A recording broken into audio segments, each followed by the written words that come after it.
Renouvelable et propre, la géothermie est une source d'énergie naturelle. Son principe est de puiser la chaleur des sols pour la convertir en énergie. Fiable et stable, elle ne dépend pas des conditions météorologiques. Selon l'ADEME, la géothermie est la filière qui produit le moins de gaz à effet de serre par rapport aux autres sources d'énergie disponibles.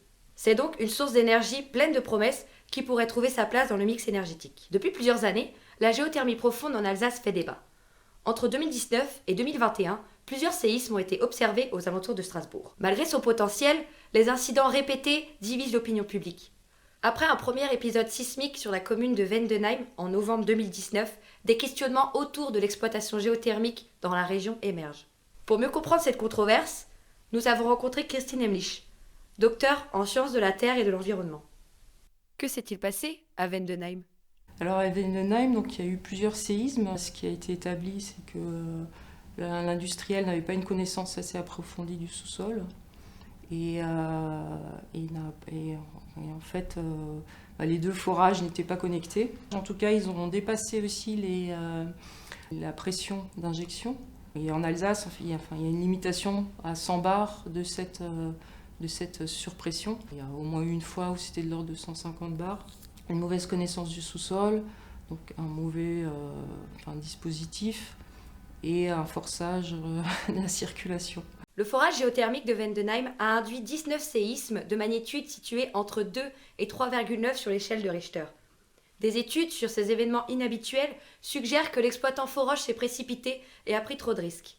Le rapport du comité d'experts indique que ces incidents seraient le résultat de plusieurs négligences de la part de l'entreprise. Les analyses des structures des sols auraient été bâclées et les forages poursuivis, malgré les avis défavorables.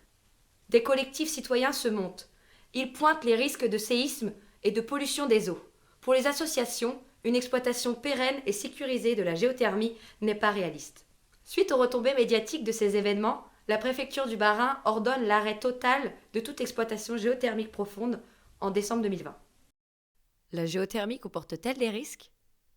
Comme beaucoup d'industries, ça comporte des risques. Il y a différents types de risques. Donc là, on a vu aussi les risques de sismicité dans le cas de Vendenheim.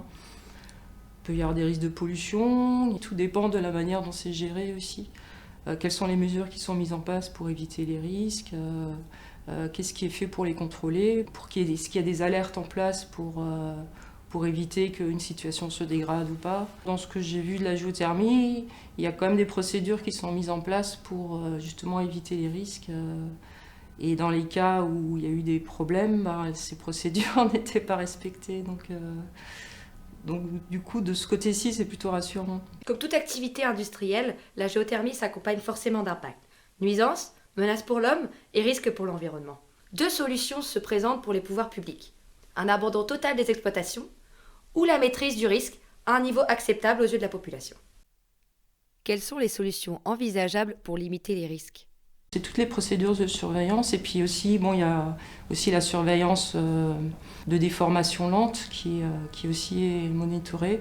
Donc le suivi au long cours de toutes les séries temporelles, en fait, de tout ce qu'on peut mesurer.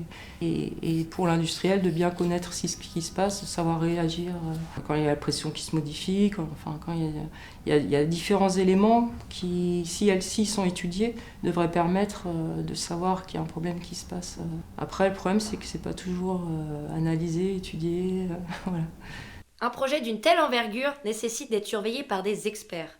Des protocoles doivent être discutés entre gouvernements, scientifiques et citoyens pour réagir en cas de problème. Dans le cas de Vendenheim, les épisodes sismiques dont la population a été témoin soulignent deux problèmes. Les mesures mises en place n'étaient pas suffisantes et le respect des réglementations n'a pas été assez contrôlé. Est-ce que les dispositions prises sont suffisantes pour garantir une meilleure sécurité ? C'est bien prouvé que non au niveau de Vendenheim. Après, je pense faut quand même pas mal de transparence aussi, pour savoir communiquer sur ce qui se passe, d'avoir un accès aux données pour les associations, par exemple, d'avoir une surveillance plus élargie ou des comités qui permettent de mieux suivre ça. Le contrôle n'a pas été fait suffisamment. Les mesures mises en place à l'époque, en tout cas, n'étaient pas suffisantes puisque il y a eu des problèmes, donc les risques sont aussi, il y a aussi différents types de risques et des niveaux de risques qui sont différents aussi. Il existe des confusions dans l'esprit du public avec les incidents récemment survenus dans le domaine de la géothermie profonde. Pour les associations, les élus manquent encore de recul et de garanties techniques sur l'impact des forages et sur la connaissance des sols. L'accès aux données pour la population et la transparence des pouvoirs publics sont essentiels pour obtenir le soutien des associations. La géothermie est un domaine très technique dont le suivi demande des connaissances spécifiques. Des risques, il y en a beaucoup, mais finalement, seuls des dégâts d'ordre matériel ont été recensés. Correctement contrôlés, les risques d'accidents et de pollution provoqués par la géothermie sont moindres par rapport aux autres énergies. Il est crucial de définir les risques associés à cette exploitation et de les communiquer au grand public afin d'apporter des réponses concrètes, vérifiées et rassurantes.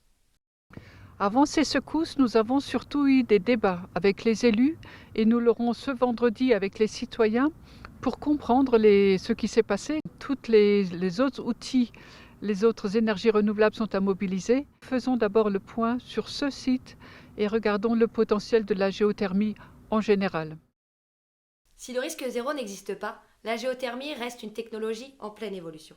Cette nouvelle ressource est certes prometteuse, mais la réception du public reste très mitigée en Alsace. Cela n'est pas uniquement dû au risque du projet, mais aussi à comment il a été mis en place et comment les citoyens ont été renseignés et considérés lors de sa genèse. Depuis quelques années, plusieurs épisodes ont renforcé la vigilance des citoyens. Manque de transparence ou réel danger? Finalement, le débat reste toujours ouvert. Merci d'avoir regardé cette vidéo. Si vous voulez en savoir plus sur l'histoire de la géothermie ou sur son fonctionnement, n'hésitez pas à cliquer sur les liens ci-dessous.